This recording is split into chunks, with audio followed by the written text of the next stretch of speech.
on their board, and with the rifle that will follow suit, try and even up with the economy sitting where it does off the back of that. Yeah, there's no denying that you can use a counter-argument to say, oh yeah, but a lot of rounds have come from pistol wins. That's true. But when you start getting to 11-8 and you start seeing buys like this, that goes out of focus because it's on. This game is on for a 2-0. A Hetrick may have the AWP, but losing a rifler so early into the round doesn't help the campaign at all.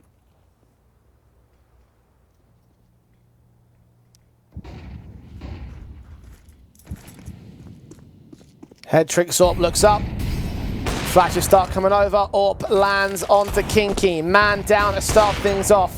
The Eagles try and support on the defensive line in the 4 versus 4. Of course, it was Alex that picked up first. MPL's the Eagle can answer towards Zinni. Hetrick can follow up to Texty. And just like that, bait's broken by. May still bring hell upon RB until Cairo finally shows up a decent sequence of performance. But Hetrick with a no-scope straight onto Executor from range, and NPL catches the last man. That is match point, or map point rather, for the bait side, in very unlikely fashion at that. Mate, a no-scope as well. At long range too is just crazy to close out there. That's a big shame, because they dealt with the rifler nicely. They've tried to put pressure onto the AWP. They've tried to hit him with util. They've tried to space themselves out towards A-ramp, and Hetrick's come away with 3. Ah, you could feel that being a nightmare round. That's going to be one that is stuck rent-free for a little while. I know that about that. That's going to sting quite heavily.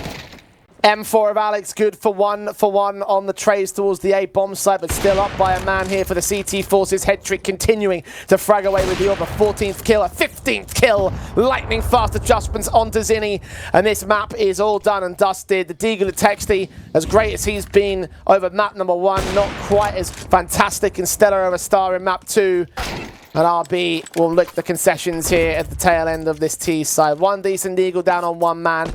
But there's so much more to go in this clutch. Well, I'd say fair play to Rush B. Being down 2-9, you don't have many rounds to work with, and confidence would have been low, and they've given us a fight. They've given us a game out of Mirage. They've competed, they've made it uncomfortable for the favorites, and for Bait, while they've got Ancient calling in the 1-1 in the best of 3, they've got to be looking at things saying, man, this is just an off performance from us. This is flat, this isn't good enough.